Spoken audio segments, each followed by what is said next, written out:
Hello friends, welcome to the platform of Darshanik IAS. This is Akshay Kadam. So guys, on this platform today we are going to discuss one of the very important lesson and it is very foundation of UPSC. So guys, in today's lecture I'm going to discuss with you the different types of questions and what answers is expected out of those questions. तो guys कुछ दिन पहले I have uploaded my WhatsApp status कि कौन से topic पे students would like me to make the lecture, and most of the students who requested me is to make a lecture or record a lecture on types of question or categories of question that UPSC is asking. Okay, and how to understand those types of question, the suffixes that are used in the questions, और उसके answer में हम क्या लिखें. Okay, so how to interpret this suffixes, और हर वो जो सफिक्स आता है like explain, elucidate, comment, according to you, suggest, illustrate, तो ये जो सारे सफिक्सेस है गाइस, इसका क्या मीनिंग होता है और आंसर में क्या लिखना एक्सपेक्टेड है. ओके, ये लेक्चर में I am going to discuss. So what you should be writing. तो गाइज इस लेक्चर को प्रिपेयर करने के लिए मैंने 2013 से लेके 2023 तक के सारे GS1 एंड GS4 ओके के पेपर डाउनलोड करके उसमें कौन कौन से टाइप के सफिक्सेस आए वो सारे मैंने एग्रीगेट किए.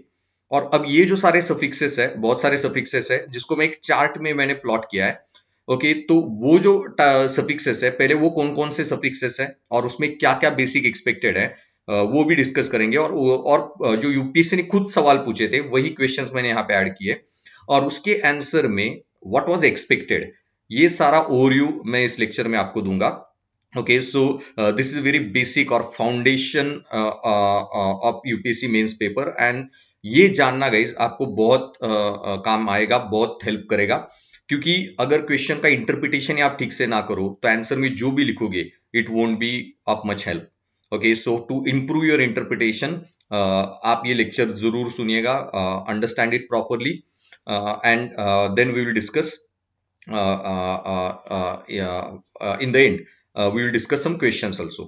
So guys, generally last 10-12 years of UPSC paper when I analyzed, okay, so most important suffixes that have repeatedly been used, okay, these are, and which have aggregated into different categories.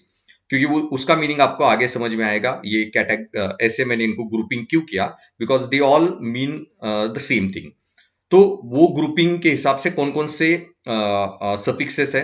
तो पहला है guys factor, features, characteristic, causes, and list, enumerate, why. Okay, ये एक group है. Okay, अगर ये suffixes है तो आपको आंसर में एक ही फॉर्मेट फॉलो करना है, because they all point two the same thing. इस हिसाब से मैंने उनको एग्रीगेट किया है. आगे आपको समझ में आएगा ये क्यों मैंने ऐसे मर्ज किया है. देन उसके अलावा मुझे जो सफिक्सेस मिलेगा इस was evaluate, discuss, assess, critically evaluate. फिर comment, in your opinion, according to you, do you agree, what do you understand, how could, give your arguments और गिव योर परसेप्शंस. फिर उसके अलावा कुछ थे justify, prove, give reasons, illustrate, argue and substantiate. फिर थे कुछ critically analyse, examine, elaborate and reflect.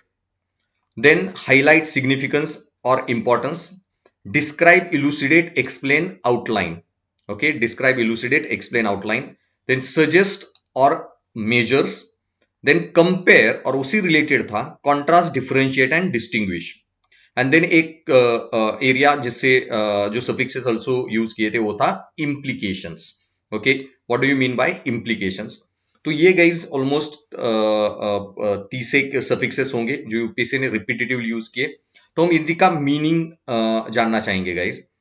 तो इसमें गाइज मैंने एक टैबुलर फॉर्मेट में दिया है जिसका आप नोट्स बना लेना, और इसी फॉर्मेट में को याद रखना, कहीं पे इसको लिख के अच्छे से एक चार्ट बना के अपने स्टडी रूम में चिपका देना और उसको अच्छे से मगअप करना कि हर ये जो कैटेगरी ऑफ क्वेश्चन है उसका उसके लिए what is expected in your answers. ये मैंने ये दो चार्ट में टैबुलेट किया है, और इसी को मैं आगे जाके एग्जांपल्स के साथ ईच एंड एवरी फैक्टर मैं इस लेक्चर में डिस्कस करूंगा. और गाइज अभी तो मैं सारे फैक्टर, सारे सफिक्सेस जो है ना उसमें क्या लिखना है, क्या एक्सपेक्टेड है, वो अभी इन शॉर्ट डिस्कस करूंगा। लेकिन इस लेक्चर के बाद you stay tune to my YouTube channel, subscribe to my channel, और यहाँ पे मैं फिर बाद में भी हर एक कैटेगरी जो मैंने यहाँ पे दी है, हर वो एक कैटेगरी पे मैं अलग अलग लेक्चर रिकॉर्ड करूंगा, और जिसमें हर कैटेगरी के जो क्वेश्चंस है उस पे 8-10 कम से कम क्वेश्चन डिस्कस करूंगा इन डिटेल, तो आपको ज्यादा कॉम्प्रिहेंसिव आइडिया आएगी। तो अभी तो मैं बस सारे कैटेगरीज के बारे में डिस्कस करूंगा इस लेक्चर में, और हर एक कैटेगरी के बारे में अलग अलग फिर से एक रिकॉर्डिंग बनाऊंगा आगे 4-5 दिनों में ही, वो भी रिकॉर्डिंग्स मैं प्रोबेबली अपलोड कर दूंगा, तो वो भी चेक करना गाइस। सो गाइस, सबसे पहला जो कैटेगरी ऑफ क्वेश्चन जो सबसे इजी है, यह है factors, feature, characteristic, causes, enlist, enumerate. Okay, अब गाइस इसमें क्या लिखना है वो तो आगे बताऊंगा, लेकिन पहले याद रखना, अगर इसमें से कोई सफिक्स आपके क्वेश्चन में factors, features, characteristics, causes, enlist, enumerate, guys तो ऐसे क्वेश्चन में आप ना इंट्रो करो ना कंक्लूजन करो तो भी चल जाएगा। ओके, इस टाइप के क्वेश्चन में सिर्फ जितने ज्यादा फैक्टर्स दो, जितने ज्यादा कॉजेस लिखो, जितने फैक्टर्स एनलिस्ट करो, इनुमरेट करो, बहुत मार्क्स आएंगे। सो आई विल से, अगर आपको बहुत डेटा है उस क्वेश्चन के बारे में, बहुत फैक्टर्स आपको पता है, ओके, सीधे forget about intro, forget about conclusion, सीधे factor responsible are characteristics of, okay, dot dot and सीधे कैरेक्टरिस्टिक फैक्टर्स लिखते जाओ। बट इसके अलावा जो बाकी सारे क्वेश्चंस है, ओके, बाकी सारे जो कैटेगरीज है, आगे के 4 एंड देन इस पेज पे जो 5-6 कैटेगरीज है, अगर ये कैटेगरीज के क्वेश्चन आते हैं गाइस, तो इसमें आपको थोड़ा इंट्रो कंक्लूजन के बारे में भी फोकस करना पड़ेगा, लिखना पड़ेगा। स्पेशली इंट्रोडक्शन कुछ क्वेश्चन में ना भी लिखो तो भी चलेगा, लेकिन कंक्लूजन बहुत जरूरी होता है कुछ कुछ कैटेगरी ऑफ क्वेश्चंस में, वो मैं आगे एक्सप्लेन करूंगा। तो अभी सिर्फ इतना याद रखना गाइस कि factor, features, characteristic, causes, enlist, enumerate, अगर इस टाइप का कोई भी क्वेश्चन आता है, okay, then you should strictly focus, okay, on providing the comprehensive list, provide organise list, okay, और जितनी मल्टी डायमेंशनल लिस्ट बना पाओ वो बना देना। अब इस टाइप के क्वेश्चन के लिए मैंने जो आपको पहले बोला कि मैं अलग से एक रिकॉर्डिंग करूंगा अलग से एक्सप्लेन करने के लिए, लेकिन मल्टी डायमेंशनल आंसर कैसे लिखे जाते हैं, लाइक हॉरिजॉन्टल आंसर्स, इसके लिए मैं एक स्ट्रेटेजी लेक्चर अपलोड करूंगा, वो भी चेक कर लेना। सो इस टाइप के क्वेश्चन में गाइस जितने आप हॉरिजॉन्टल आंसर लिखो, okay, you will get good marks. So don't write vertical answers. Now what I mean by कि हॉरिजॉन्टल आंसर लिखो, वर्टिकल नहीं, मतलब क्या कि आप जब लिस्ट दे रहे हो गाइस, तो फिर 1, 2, 3, 4 लिस्ट देके उनको डिटेल में 150-200 वर्ड में एक्सप्लेन करने की जगह पे एक एक लाइन में, 2-2 लाइन में आप 10-12 फैक्टर्स दो, 10-12 फैक्टर इनुमरेट करो, एनलिस्ट करो, ओके, 10-12 कॉजेस लिखो, 10-12 कैरेक्टरिस्टिक्स लिखो। More the characteristics, more the list you right, आपको ज्यादा मार्क मिलेंगे। तो इसमें इंट्रो कंक्लूजन में भी I will say words waste मत करना, जितने ज्यादा factors you will have the more marks, as simple as that. Okay, so provide comprehensive organized list, provide multi-dimensional list. Okay, अब आगे इसी लेक्चर का सेकेंड पार्ट जो मैं बनाऊंगा, इसमें हर एक कैटेगरी ऑफ क्वेश्चन के एक दो सैंपल क्वेश्चन लेके मैं इस लेक्चर उसको डिटेल में एक्सप्लेन करूंगा। बट जनरली जिस तरह के क्वेश्चन आते हैं इस कैटेगरी में कि why the industrial revolution took place in London first, ये क्वेश्चन आया था यूपीएससी में।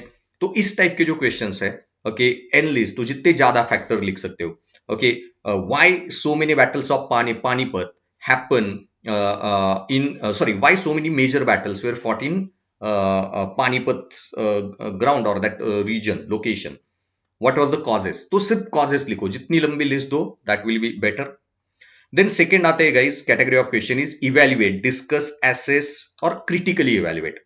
ओके, अब evaluate, discuss, assess, critically evaluate, ये जो क्वेश्चन है गाइस, इसमें ये वर्ड सारे अब आपको मगअप करने पड़ेंगे। ओके, लेकिन इवेल्युएट ना वर्ड आप और थोड़ा आप रीजनिंग भी करो तो आपको ये समझ में आएगा कि इवेल्युएशन, इवेल्युएट व्हेन यू से, ओके, तो आपको इवेल्युएशन तो वैल्यू एस्पेक्ट में फोकस करना है। तो आपको किसी भी चीज को इवेल्युएट करना है, वैल्यू करनी है उसकी, तो it will be good value और बैड वैल्यू। तो इसलिए evaluate, critically evaluate, discuss, assess, assess उस चीज को, मेजर करो उस चीज को, एसेसमेंट हम जो बोलते हैं। तो जब हम किसी चीज का एसेसमेंट कर रहे हैं तो हम कॉस्ट बेनिफिट एनालिसिस या असेसमेंट दोनों साइड से करते हैं। तो आपको कॉस्ट भी डिस्कस करनी है और उसके बेनिफिट्स भी। तो evaluate, discuss, assess, analysis related जो क्वेश्चन है, क्रिटिकली इवेल्युएट, आपको गाइज स्ट्रेंथ एंड वीकनेसेस पे फोकस करना है। तो आपको उस क्वेश्चन के दोनों साइड्स लिखने। Okay, you need to give a balance examination of views. Okay, explore the pros and cons of each and every question and discuss the advantages and disadvantages. तो आपको advantages, disadvantage, pros, cons, okay, balanced examination करना है दोनों side से। अब guys see, ये जो मैं चीज आपको बता रहा हूं, मैं अपने मन से बिल्कुल नहीं बता रहा हूं। हर एक जो वर्ड है ना, मैंने चैट जीपीटी पे जाके उसका बहुत कॉम्प्रिहेंसिव एनालिसिस करके, डेफिनेशंस वगैरह एनालाइज करके, फिर मुझे ये पैटर्न जो समझ में आया, उनको मैंने इनको ग्रुप किया है। और बहुत सारे मैंने टॉपर स्टूडेंट जो थे, okay, one of my those who are my relatives also, most of them, उनको मैंने भी उनसे भी अपने उनके व्यूज लिए और उसके बाद ये कैटेगराइजेशन किया है। So you can blindly trust me and follow this categorisation. तो जिस भी क्वेश्चन में गाइस वर्ड हो इवैल्यूएट, ओके, तो इवैल्यूएट द फ्रेंच रिवोल्यूशन। अगर इवैल्यूएट द फ्रेंच रिवोल्यूशन पे क्वेश्चन आता है, तो आपको फ्रेंच रिवोल्यूशन के स्ट्रेंथ्स भी लिखने से और वीकनेसेस भी लिखने, उससे क्या फायदा हुआ, क्या नुकसान हुआ, क्या एडवांटेजेस थे, डिसएडवांटेजेस थे, आपको सारा एनालिसिस उसका करना है। ओके, तो इवैल्यूएशन, डिस्कस, एसेस आता है, तो you have to have a balanced view point आपको देना है, strength, weaknesses, pros, cons, advantages, disadvantages, दोनों side. Okay, then third category of question है guys comment. In your opinion, according to you, do you agree, what do you understand. Okay, इसमें guys obviously as sensible as it is कि वो आपको आपके thoughts express करने को बोल रहे हैं, तो इसमें आप सपोर्ट करो, अपोज करो, ऐसा कोई रीजन नहीं है, या दोनों करो। You support the argument, you write your argument और your view points in support और अगेंस्ट। ओके, तो आप दोनों साइड से उसको लिखो, कोई दिक्कत नहीं, you have the freedom. Okay, so express your thoughts.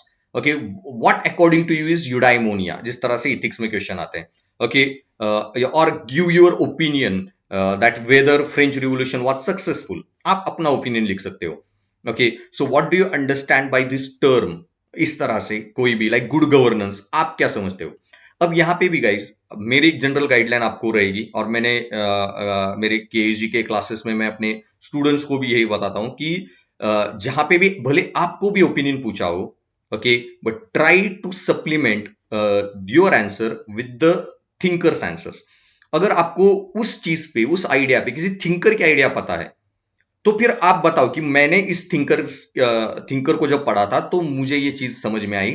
Okay, तो आप वही लिख रहे हो कि आप, मुझे वो अंडरस्टैंड हो चुकी है, you are writing your view point, but you are not writing any naive view point, you are giving it is a support, technical edge, कि इस थिंकर में मैंने ऐसे पढ़ा था। So what do you mean, what do you understand by eudaimonia, happiness, ये question आता है। और what do you mean by patriotism, और what is your understanding of patriotism.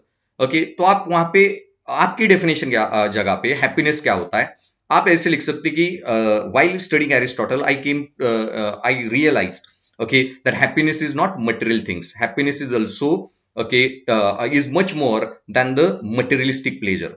तो आप अपनी व्यू पॉइंट एक्सप्रेस कर रहे हो अपनी लैंग्वेज में, लेकिन जहां पे भी पॉसिबल हो, you take the help of this thinkers, अगर कोई है तो। नहीं हो, you can freely give your own opinion. So here you are supposed to give your thoughts, okay, what you believe in it, no need for any extensive evidence। तो यहाँ पे कोई आपके आर्ग्यूमेंट बैक करने के लिए आपको एविडेंस भी ना हो तो भी चलेगा, कि what do you mean by happiness, तो building good relationship, nurturant relationships with the people, okay, and having meaningful relationships in life, ये मेरे हिसाब से हैप्पीनेस होता है। आपने आंसर लिखा, इसके लिए आपको कोई एविडेंस बैक दो, कोई रिसर्च स्टडी का बैकिंग दो की जरूरत नहीं है, दैट्स योर ओपिनियन, सो चल जाता है। ओके, कि आप कोई एक्सटेंसिव एविडेंस उसके सपोर्ट में ना भी दो आंसर के, लेकिन अगर कोई एक्सटेंसिव एविडेंस है आपको देने के लिए किसी थिंकर की idea, opinion, that's awesome. Okay, then fourth category of question है guys, sorry, is justify, prove, give reasons, illustrate, argue, substantiate। okay, so justify, prove, give reasons, illustrate, argue और substantiate। अब यहां पे guys justify, okay, justify, prove your point, give reasons, मुझे reason चाहिए, okay, illustrate with the help of example, okay तो illustration, तो illustrate आपको ये करना पड़ेगा, सब्सटेंशिएट योर पॉइंट, ओके, और आर्ग्यू कि आप जो बोल रहे हो वो सही है। तो ऑटोमेटिकली गाइज आपको ये सेंस आ रहा होगा कि justify, prove, give reasons, illustrate, argue, substantiate, okay, इसमें they are exclusively focusing on expecting you to provide reason for your answer, okay, provide evidence, okay, logical support होना चाहिए आपके argument का, okay, concrete example or instances to clarify the concept. You need to give a concrete example, ये रहा example and this is why my point is valid, okay. You need to provide reasoned case or provide validity to your argument. So बहुत strong validity का कोई argument देना है आपको, logical support, concrete evidence, okay, is expected. तो इस तरह के जो क्वेश्चन है कि do you think that for अब इस तरह क्वेश्चन की 1857 revolt was first battle of India independence, okay, illustrate. तो आपको फिर कोई बहुत सॉलिड एग्जांपल्स देने पड़ेंगे to support your argument, okay, या नहीं भी आपको लगता तो भी, okay, you need to provide a very solid argument, okay. तो वो कोई प्रूफ, एविडेंस, लॉजिकल सपोर्ट, कोई इलुस्ट्रेट किसी एग्जांपल के साथ, ओके, आपको अपनी आर्ग्यूमेंट की वैलिडिटी प्रूव करनी है। You need to provide the reasoned case, reasoning, evidence. इस क्वेश्चन में गाइस कोई एविडेंस की जरूरत नहीं है, यहां पे भी कोई एविडेंस की जरूरत नहीं है। इवैल्यूएट, डिस्कस, एसेस, ये जो कैटेगरी ऑफ क्वेश्चंस है, यहाँ पे आप प्रोस कॉन्स लिख रहे हो, ओके, यहाँ पे भी अपने ओपिनियंस लिख रहे हो, लेकिन जहां पे justify, prove, give reasons, illustrate, argue, substantiate, ये वर्ड्स होंगे guys, you need to exclusively focus on providing well established evidence to an argument. कोई एग्जाम्पल, कोई प्रूफ, ओके, कोई फैक्ट जो आपने पढ़ी है, या कोई एग्जाम्पल, कोई इंस्टेंस, उसको लेके आपको कोई केस स्टडी वगैरह लेके आपको, लेकिन आपके आर्ग्यूमेंट वैलिडिटी के साथ प्रूव करनी है। आप सिर्फ आर्ग्यूमेंट नहीं कर सकते, उसके सपोर्ट में आपको सॉलिड रीजनिंग भी देना पड़ेगा। देन आगे क्वेश्चन है guys, critically analyse, okay, examine, elaborate और रिफ्लेक्ट, ओके। अब देखना, critically analyse, critically analyse, then अब यहां पे देखना वर्ड है critically evaluate and critically analyse अलग है। इवैल्यूएट है ना, वैल्यूएशन है, प्रोस कॉन्स दोनों साइड से। इस क्वेश्चन में प्रोस कॉन्स हो इसकी कोई जरूरत नहीं है, दो साइड्स हो कुछ जरूरत नहीं है, लेकिन जो भी आर्ग्यूमेंट दिया है क्रिटिकली एनालाइज करना है। इलॉबरेट, ओके, इलॉबरेट मतलब ब्रॉडली एक्सप्लेन करो उसको, या रिफ्लेक्ट, आप रिफ्लेक्शन मतलब ये रिफ्लेक्ट वर्ड को अंडरस्टैंड करो कि खुद को जब आप मिरर में देखते हो, आपकी इमेज देखते हो, तो इमेज पे क्या, यू रिफ्लेक्ट। अब आप ये नहीं सोचते ना कि वेदर की जो इमेज में आदमी है या औरत है वो मैं ही हूं क्या। आप जब इमेज में देखते हो तो आप ये नहीं सोचते कि यार ये मैं ही हूं या नहीं हूं, आप उसके हायर लेवल सोचते हो, मेटाफिजिक्स लेवल पे सोचते हो। मतलब क्या, कि मैं कैसे दिख रहा हूं, या ये जो मैंने शर्ट या ड्रेस किया है, मैचिंग किया है, मेकअप किया है, whether I am looking good और not, okay, you reflect on your looks. मतलब आप थोड़ा हायर लेवल पे डिबेट कर रहे हो, उसको इन डेप्थ एनालिसिस कर रहे हो, ओके, उस चीज का। सो क्रिटिकली एनालाइज या एग्जामिनेशन, ओके, तो एग्जामिन, क्रिटिकली उसको डिसेक्ट करना है आपको, इलॉबरेट या बहुत अच्छे से उसको इलॉबरेट करना है। तो ऐसे चारों suffixes, critical analyse, examine, elaborate, reflect, okay, इस तरह का कोई भी क्वेश्चन आता है तो एक ही चीज याद रखना guys, okay, you have to go in depth of the issue. आपको जो भी स्टेटमेंट दिया है ना, उसका बहुत properly you have to look into underline components. हर एक जो वहां पे वर्ड जो दिया है ना, उसके बारे में आपको आंसर में हर एक वर्ड को एड्रेस करना है, okay. You need to focus on guys underlying assumptions and implication. उस क्वेश्चन में कोई अंडरलाइंग अजम्पशन है या नहीं है, इस पे फोकस करना है। Objective questioning of existing knowledge, कि जो भी नॉलेज इस क्वेश्चन में प्रेजेंट किया है, आपको बहुत ऑब्जेक्टिव क्वेश्चनिंग करना है उसका। ऑब्जेक्टिव क्वेश्चनिंग मींस डिसेक्ट करके पॉइंट बाय पॉइंट उस क्वेश्चन को आर्ग्यू करना है। So methodological examination of a topic, this is what ChatGPT says, critical analyse, examine, elaborate, reflect के बारे में, कि you need to do a methodological examination. तो हर एक अंडरलाइंग अजम्पशन को काफी अच्छे से डिसेक्ट करना है। अब गाइज ये सारे जो कैटेगरीज ऑफ क्वेश्चंस है, इस पे मैं अलग अलग एक एक लेक्चर लूंगा आधा एक घंटे का, जिसमें मैं 8-10 क्वेश्चन लेके एक्सप्लेन करूंगा। That time I will explain that in detail. अभी मैं सबका कंपैरिजन के लिए अभी सिर्फ ओवरव्यू दे रहा हूं। ओके, लेकिन इसका एग्जाम्पल मतलब क्या, just to give you a hint. अब एक ऐसे क्यूपीएससी में आया था, सपोज ये क्वेश्चन बनता है that patriarchy is least noticed but most significant aspect of social inequality. Okay, ये क्वेश्चन आता है और आपको आगे लिखा है critically analyse, examine, elaborate, reflect.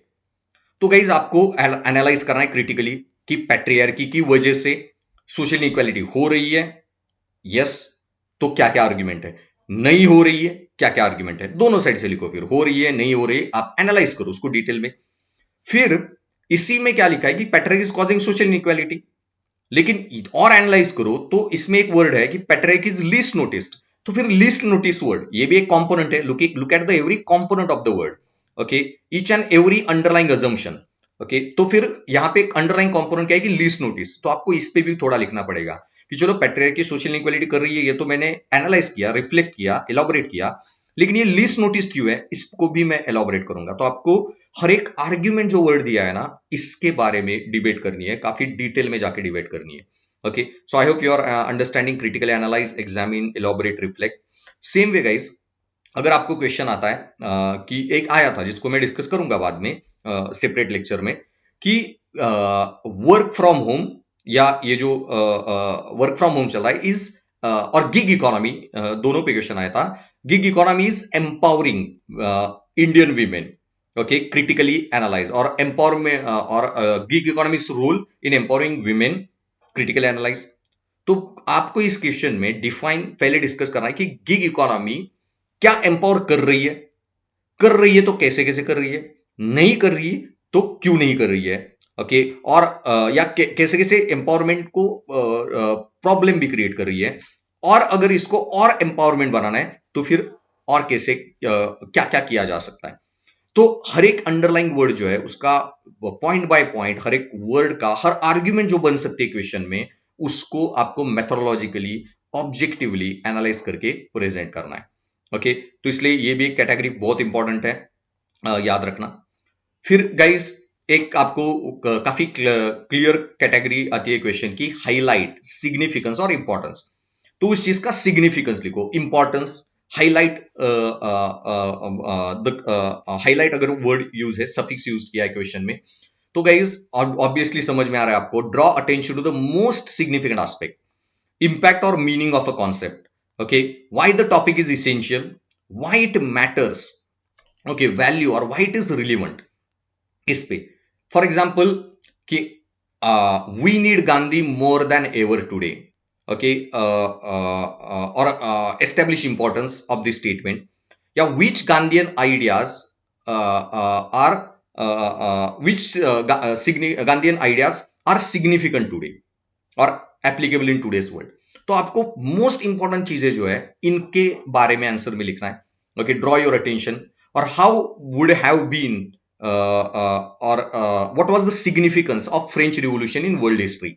तो सिग्निफिकेंस, तो इसमें ना कॉजेस लिखने हैं, ना क्यों हुआ, कैसे हुआ, उसका आउटकम क्या नहीं क्या, ये नहीं, इस पे बात नहीं करनी। You have to understand right only most significant aspect, important aspect of French revolution, कि कैसे फ्रेंच रिवॉल्यूशन जो लोगों ने रिवॉल्व किया मोनार्की और अथॉरिटी के खिलाफ, ओके, और ये रिवॉल्यूशन जो दुनिया को लिबर्टी, इक्वालिटी, फ्रेटर्निटी के आइडिया दे गया। और ये रिवॉल्यूशन से और सिग्निफिकेंट चीज क्या है कि रिवॉल्यूशन में जो रिपब्लिक स्टेट बनाना था वो तो बना ही नहीं, रादर मिलिट्री डिक्टेटरशिप बनी नेपोलियन की। तो एक रिवॉल्यूशन कैसे ना किए जाए या कैसे प्लान ना हो, ओके, ये भी काफी इंपॉर्टेंट चीज हमें सिखाई, how what not to do in revolutions और how to do revolutions etcetera. या मासेस, ओके, अनऑर्गेनाइज हो जाए, क्या क्या दिक्कतें हो सकती है और क्या प्रॉब्लम्स हो सकते हैं। तो ये जो मोस्ट सिग्निफिकेंट एस्पेक्ट है उस क्वेश्चन के, सिर्फ आपको उनको उनको डिबेट करना है। Okay, then guys next category है क्वेश्चन की, describe, elucidate, explain, outline. Okay, describe, elucidate, explain, outline. तो आउटलाइन देनी है। तो आपको डिस्क्राइब, इलूसिडेट, एक्सप्लेन, आउटलाइन, ये अगर 4 सफिक्सेस आते हैं तो याद रखना आपको सिर्फ ब्रीफ समरी देनी है। ओके, सिर्फ आप सिग्निफिकेंट इंपॉर्टेंट पॉइंट नहीं लिखने, आपको सारा उसका ओवरव्यू प्रेजेंट करना है। Okay, you need not go in detail but give a broader intro to conclusion, आपको सारा फ्लो उस चीज का एक्सप्लेन करना है। outline. So detailed account or brief summary of a given topic. Okay, या presenting relevant information in informative manner without necessarily offering evaluation. मतलब आपको इस चीज का इवेल्युएशन नहीं प्रोवाइड किया तो भी चलेगा. ओके, कोई एविडेंस नहीं दिया तो भी चलेगा. Just give a detailed account, क्या क्या हुआ, कैसे हुआ, क्या क्या इश्यूज है वगैरह. Okay, you did not have to give necessary offer evaluation, analysis, pros cons, in depth नहीं जाना आपको. आपको सिर्फ वो जो क्वेश्चन है उसको easier for the reader to understand इस कैटेगरी में इस तरह से प्रेजेंट करना है कि कितना इजीली वो जो चीज है यूजर समझ सके. तो एग्जांपल फ्रेंच रिवॉल्यूशन पे कोई क्वेश्चन आता है. Okay, explain the events happening in French revolution. Okay, और provide the brief outline of the French revolution. Okay, तो ब्रीफ आउटलाइन में then you have to start कि वो फ्रेंच रिवॉल्यूशन कब हुआ, ओके, ईयर क्या था, वो क्यों हुआ, उसके दो चार रीजंस दे दो. फिर ये जब हुआ, ओके, लोगों की ग्रीवेंसेस क्या थे, फिर रिवॉल्यूशन कब स्टार्ट हुआ, आगे वो कैसे प्रोसीड हुआ, ओके, उसमें फिर कौन पावर में आया, कैसे क्या क्या हुआ, major major important events. Okay, Robespierre's reign of terror, ये सारी चीजें डिस्क्राइब करते जाओ. और फिर वो मिलिट्री डिक्टेटरशिप उसकी कैसे आई, और एक लाइन में कंक्लूड करो कि this is what French revolution started for and this is how it ended. तो आपको सिर्फ आउटलाइन, ब्रीफ समरी देनी है, पूरी सिचुएशन को डिस्क्राइब करना है, इलुसिडेट करना है, ओके, एक्सप्लेन करना है. मतलब फॉर एग्जाम्पल जो ड्रेसिंग का मैंने बताया, यहां पे जो क्वेश्चंस थे लाइक रिफ्लेक्ट, आपको बहुत एनालाइज करना है कि how am I looking, whether this t-shirt and then my blazer black shirt it is going good or not, या मैं अगर इस पे टाई पहनूं तो और अच्छा लगेगा. ओके, तो ये जो है एग्जामिनेशन हुआ. लेकिन यहां पे आउटलाइन मतलब मैंने सिर्फ पहना क्या है. So I as I was preparing for the lecture, okay, I have put up this black T shirt and a black, ये वैन ह्यूसेन ब्रांड का ब्लेजर है, ये टी शर्ट मेरा लुई फिलिप का है. Just overview. ओके, इसमें आपको reflect नहीं करना, एनालाइज नहीं करना, अच्छा दिख रहा है नहीं दिख रहा है, good bad, how I can provide improvement solutions, कुछ नहीं देना. Just you have to provide outline, elucidate, explain, provide the outline of this. Then suggest measures. Okay, अब सजेस्ट एंड मेजर्स नाम से ही पता है, यहां पे सोल्यूशन देना है. ओके, अब वेदर व्हाट आई आउटलाइन मतलब मैंने क्या क्या कपड़े पहने, कैस ये आउटलाइन हुआ. Whether they are looking good और नॉट, वो रिफ्लेक्ट, क्रिटिकली एनालाइज हुआ. सजेस्ट मेजर्स मतलब how I can make it more better my looks. Okay, तो उसके लिए क्या क्या करना पड़ेगा. शुड आई वियर टाई और should I change colour of my T shirt और colour of my blazer, anything. तो सजेस्ट और मेजर्स, ओके, अगर वो आता है तो कोई आपको एनालिसिस नहीं करना क्वेश्चन का, प्रोज कॉज एडवांटेज डिसएडवांटेज, कोई इन डेप्थ नहीं जाना. वो क्वेश्चन में क्या लिखा है, okay, suggest the ways, okay, to improve economic conditions of gig economy workers of India. Okay, या propose measures or suggest measures or suggest solutions etc, provide measures to improve gig economy. तो इसमें gig economy क्या होता है, वो India में कितना workforce काम कर रहा है नहीं कर रहा है, बिल्कुल कुछ लिखने की जरूरत नहीं है, कोई आउटलाइन देने की जरूरत नहीं है कि गिग इकोनॉमी में कितने वर्कर्स है, उनके क्या क्या प्रॉब्लम्स है, कुछ भी लिखने की जरूरत नहीं. अज्यूम करो एग्जामिनर को सारे प्रॉब्लम्स पता है, गिग इकोनॉमी कितनी प्रिवेलेंट है, कितने लोग काम कर रहे हैं, उनके क्या क्या इश्यूज है, सब पता है. You directly start with the solutions. तो ऐसे ऐसे में भी गाइस इंट्रो कंक्लूजन नहीं लिखा तो भी चलेगा, अगर आपको बहुत ज्यादा सॉल्यूशंस आ रहे हैं, बहुत सारे मेजर्स आप सजेस्ट कर सकते हो, तो डायरेक्टली स्टार्ट करो measures to improve condition of gig economy in India और condition of gig economy workers of India are dot dot 1 2 3 4 5 10 12 statements मार दो, दैट्स इट. तो यहाँ पे guys propose possible solution, strategies, ideas to the topic. अब इसमें guys एक बहुत इंपॉर्टेंट चीज है आंसर राइटिंग की, इसके बारे में भी मैं एक सेपरेट लेक्चर लूंगा. कि बहुत बार जब आप एसे में कोई सॉल्यूशन लिखते हो, किसी आंसर में सॉल्यूशन लिखते हो गाइस, तो बहुत बार लाइक डेमोक्रेसी पे कोई क्वेश्चन आता है, ओके, तो स्टूडेंट्स वही वही चीजें लिखते हैं, ओके, कि how to improve youth participation in democracy, इस तरह से कोई क्वेश्चन आता है. तो पावर डिसेंट्रलाइज करो, 73rd 74th amendment, social audit करो, ये करो वो करो. अरे भाई, वो ऑलरेडी सारी चीजें गवर्नमेंट ने की है. ओके, तो आप वही चीजें लिख रहे हो, ये कोई 10th 12th की एग्जाम नहीं है. आप यूपीएससी के स्टूडेंट हो, कल जाके आपको ही खुद रिफॉर्म्स इंप्लीमेंट करने, वो खुद रिफॉर्म के आइडियाज देनी है, तो वो आंसर में दिखाओ उसको. वो सॉल्यूशंस दो, वो अभी तक इंप्लीमेंट नहीं है जो होने चाहिए। Okay, how you can increase the youth participation etcetera, या करप्शन रोकना है तो करप्शन के लिए ऑलरेडी जो सॉल्यूशंस हो चुके हैं, गवर्नमेंट कर रहा है, auditing, accounting, CBI, CVC, ED, income tax department, ये एक सॉल्यूशन नहीं हुआ वो जो कर रहे हो।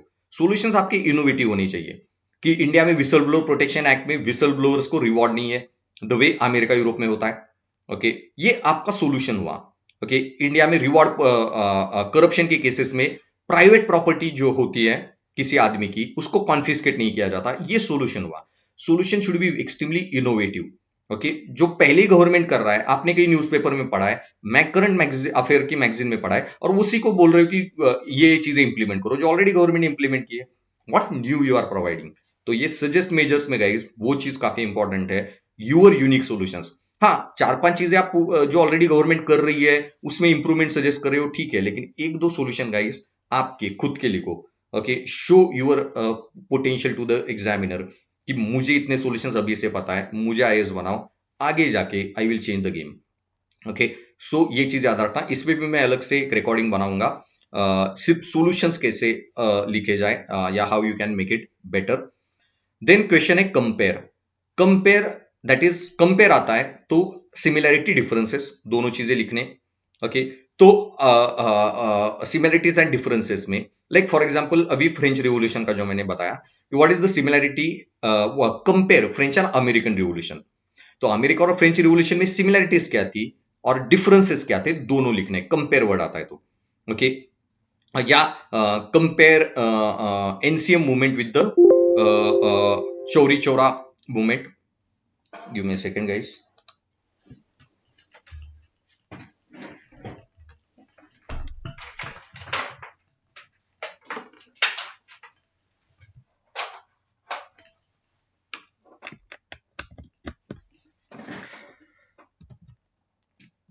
Okay, so Chauri Chaura, sorry, NCM and CDM. Okay, तो फिर compare NCM with the CDM, तो आपको सिमिलरिटीज भी दोनों की लिखने पड़ेंगे, डिफरेंसेस। लेकिन अगर क्वेश्चन आता है कॉन्ट्रास्ट, डिफरेंशिएट, डिस्टिंग्विश, ओके, तो यहां पे सिर्फ डिफरेंसेस लिखने, सिमिलरिटी बिल्कुल मत लिखना। Contrast, so what was the contrast between the moderate, और differentiate the moderate phase and extremist phase, तो आपको सिर्फ डिफरेंसेस लिखने। Okay, so contrast, differentiate, distinguish, तो हाईलाइट द डिफरेंसेस। कंपेयर है तो similarity as well as differences, ये दोनों आपको फोकस करना है, which is quite easily understandable category. और फिर आता है आपका implications। Okay, implications are different than the suggest measure. Suggest major में आप क्या सॉल्यूशन दे रहे हो। Okay, implications, that potential consequence, effects or outcomes, okay, that what are the implications, okay, of this unplanned urbanization in India।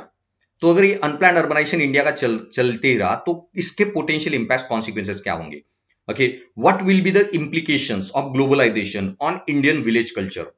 अगर Indian village culture पे क्या implication, तो आपको क्या आगे हो सकता है, कॉन्सिक्वेंसेस, इफेक्ट्स, आउटकम्स, जो आज अभी आप ऑब्जर्व कर रहे हो या फ्यूचर में आएंगे, ये लिखना है। इसमें फिर आपको कुछ सोल्यूशन नहीं लिखना। हाउ टू इंश्योर कि अर्बनाइजेशन ठीक से हो। ओके, प्लानिंग, कोई सोल्यूशन नहीं, कोई स्ट्रेटेजी नहीं। ओके, कोई उसके अर्बनाइजेशन के बारे में प्रोस कॉन्स नहीं लिखने। अर्बनाइजेशन हो रहा है, अनप्लान्ड हो रहा है, इसके ये कॉन्सिक्वेंसेस है। ओके, ये इफेक्ट्स है, आउटकम्स है, ये चैलेंजेस फ्यूचर में हमें आएंगे, गुड बैड जो भी है, लेकिन प्रिडिक्टेबल कॉन्सिक्वेंसेस, इफेक्ट्स, आउटकम्स, इन पे आपको फोकस करना है। Okay, so this is guys the brief summary, okay, की कैटेगरी ऑफ क्वेश्चंस की। तो ये चार्ट आप बनाओ, अच्छे से लिखो, इसको आप पेस्ट करो, और रोज आप जहां स्टडी रूम में इसको पढ़ो और ये करो, क्योंकि this is the basic foundation of UPSC, life line of UPSC. आपका कोई भी पेपर हो, जीएस 1 2 3 4 ऑप्शनल, हर जगह पे आपको इसी को ही फॉर्मेट को मेंटेन करना है। सो गाइज, फिर अभी जो मैंने जो हमने 1 2 3 4 5 6 7 8 9 10 11 कैटेगरी, और उसमें ऑलमोस्ट काउंट करे तो more than 35 around at least category of questions देखें। ओके, तो इसका एक जनरल गाइडलाइन मैंने दिया गाइस। सो इस लेक्चर में इतना ही, लेकिन आगे के लेक्चर्स में गाइस मैं और एक लेक्चर, इसका ये पार्ट 1 है, पार्ट 2 अभी मेरे चैनल पे अपलोड करूंगा दार्शनिक आईएएस के। तो मेरे उस चैनल पे गाइस इसका पार्ट 2 भी देखना, जिसमें मैं ये सारे कैटेगरी जो मैंने बताई, ओके 11 कैटेगरी, इसके एक दो एग्जाम्पल लेके क्या आंसर में एक्सपेक्टेड है, क्या लिखना चाहिए, ये सारे इस एग्जाम्पल के साथ मैं आपके साथ डिस्कस करूंगा इन डिटेल। तो इसका एक अलग से रिकॉर्डिंग बनेगा, सेकंड रिकॉर्डिंग अभी। और उसके बाद गाइस हर एक कैटेगरी जो अभी हमने देखी, अभी ये 11 कैटेगरी पे एक दो क्वेश्चन का एक अलग से रिकॉर्डिंग लूंगा। लेकिन फिर हर एक कैटेगरी के बारे में 8-10 क्वेश्चन, ओके, जो प्रीवियसली यूपीएससी ने पूछे GS1 एंड GS4 के, ओके, इनको मैं डिस्कस करूंगा कि ये क्वेश्चन आता है तो आपको क्या आंसर लिखना था, ओके, क्रिटिकल इवेल्युएट वगैरह इस टाइप के जो जो क्वेश्चंस पूछे हैं, तो उन पे मैं और 6-7 रिकॉर्डिंग अलग से अपलोड करूंगा। तो उनको अच्छे से देखना, it is very much a lifeline of your UPSC. और ये जो कंटेंट है गाइज, आपके कोई फ्रेंड्स है जो अभी मेंस दे रहे हैं, उनके साथ भी शेयर करना, help me grow on my YouTube channel.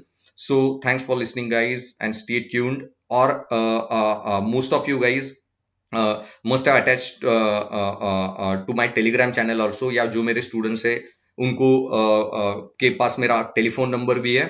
और यूट्यूब चैनल पे भी लेक्चर में गाइस कमेंट सेक्शन में आप मुझे फीडबैक प्रोवाइड कर सकते हो कि किस टॉपिक के बारे में आप चाहोगे कि मैं और लेक्चर्स बनाऊं, रिकॉर्डिंग्स करूं, ओके। तो वहां पे भी आप फीडबैक मुझे डाल सकते हो या पर्सनली मैसेज कर सकते हो, and I will try to address your queries. So thanks for listening guys and stay tuned for the next part.